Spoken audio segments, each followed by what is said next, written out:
Bonjour, je suis ravie de vous retrouver dans cette sixième vidéo. Sixième vidéo dans laquelle je vais vous présenter un petit peu plus mon activité, ce qui est important pour moi dans ma contribution au monde. Alors je vais vous parler dans la cinquième vidéo de l'harmonie entre l'humain et le reste du vivant qui l'entoure. Mon activité est plus spécifiquement centrée sur les chiens. Retrouver l'harmonie ou améliorer l'harmonie dans les relations entre les humains et leurs chiens.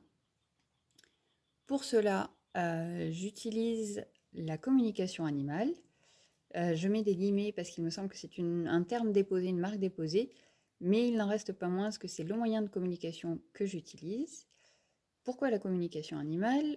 Parce que vous avez bien remarqué que le chien, votre chien, ne parle pas le même langage que vous, qu'il n'est pas forcément aisé de toujours se comprendre, lui de vous comprendre et vous de le comprendre. Et que quand il y a un comportement qui coince un petit peu, qui dérange un petit peu, des choses que l'on voudrait améliorer, des choses qui pourraient être compliquées au quotidien, il est parfois bien d'aller demander au principal intéressé ce qu'il en pense, en l'occurrence votre chien.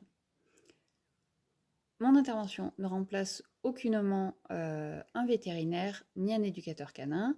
Donc n'interrompez pas un traitement en cours, n'hésitez pas à consulter votre vétérinaire en cas de besoin et à faire appel à un éducateur canin si vous en ressentez le besoin. Voilà le cœur de mon activité. Recréer de l'harmonie entre les hommes et leurs chiens en utilisant la communication animale. Je vous en dis un peu plus demain sur le pourquoi du comment. Bonne journée. Au revoir.